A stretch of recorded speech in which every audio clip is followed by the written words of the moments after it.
Hello, my name is Andy Brown. I am the Warning Coordination Meteorologist for the National Weather Service Forecast Office in Spokane, Washington. This week is Winter Weather Awareness Week in the Pacific Northwest. Today's focus is on the most common winter hazards: snowstorms, blizzards, ice storms, and avalanches.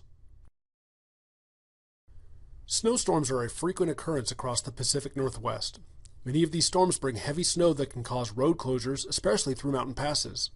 In addition to the obvious travel difficulties that heavy snow can cause, another hazard is snow load. As snow accumulates to great depths, the weight of the snow can cause damage to buildings or trees. In a recent event, thousands of trees could not handle the weight of the snow and began falling over or snapping, trapping residents and causing extensive damage to the power infrastructure. When wind combines with heavy snow to reduce visibility, it's called a blizzard. The National Weather Service has specific criteria for blizzard conditions. It's defined as winds at least 35 miles per hour accompanied by blowing snow, reducing visibility to 1/4 mile for at least 3 hours.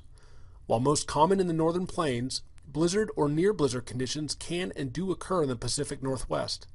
The impacts can be very significant, crippling transportation, stranding motorists, and extended power outages.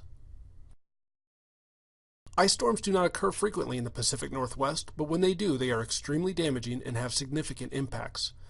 Ice storms are a result of a warm winter storm moving over an area where cold, sub-freezing air is trapped in valley locations.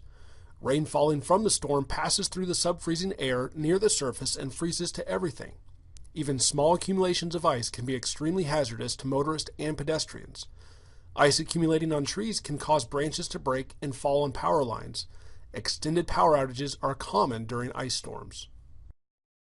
Thousands of avalanches occur each winter in the mountains of the Pacific Northwest. With the enormous popularity of winter recreation, they pose a risk to skiers, hikers, and snowmobilers. Each year, people lose their lives when avalanches suddenly bury them in the fast-moving snow. Avalanches typically occur during or just after snowstorms. By waiting just 36 hours after a snowstorm, the additional time allows the snow to settle and greatly diminishes the risk of being caught by an avalanche. Stay safe this winter by planning ahead, paying attention to local advisories or warnings, and taking proper precautions before traveling in the backcountry. The most important thing you can do to keep yourself and your family safe this winter is check the forecast and adjust your plans accordingly. It is also critical to winterize your vehicle before the season begins.